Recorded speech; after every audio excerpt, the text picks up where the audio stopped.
شوفوا يا متابعيني، عايزه اقول لكم حاجه مهمه جدا، وهي انه غالبا لما ربنا سبحانه وتعالى يوفقك ان في حد يديك رساله او يكلمك في حاجه من الحاجات اللي بتحصل معايا كتير جدا، وهي اني ممكن اروح اكلم طلبه، اكلم بنات، اكلم حد مثلا، اسمعه فيديو من الفيديوهات بتاعتي، رسايل يعني.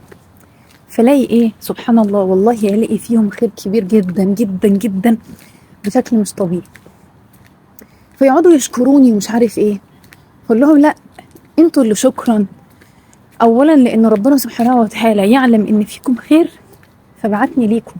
مش مهم انا مين، مش مهم مين اللي قال، المهم ان في رسالة من الله جل جلاله وصلت لك، وربنا سبحانه وتعالى بعتها لك عشان يعلم سبحانه ان فيك خير، ان انت اللي فيك خير، انت اللي كويس، انت اللي ربنا سبحانه وتعالى يعلم ان في قلبك خير، وفي قلبك ان انت تريد ربنا سبحانه وتعالى. ربنا بعت لك الرسالة دي على ايد مين مش مشكلة.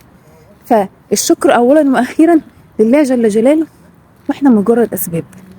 فربنا سبحانه وتعالى يستخدمنا ولا يستخدمنا، ويجعلنا من جنده المخلصين وعباده، وينصر اخواننا في فلسطين وبقاع الارض. اللهم امين.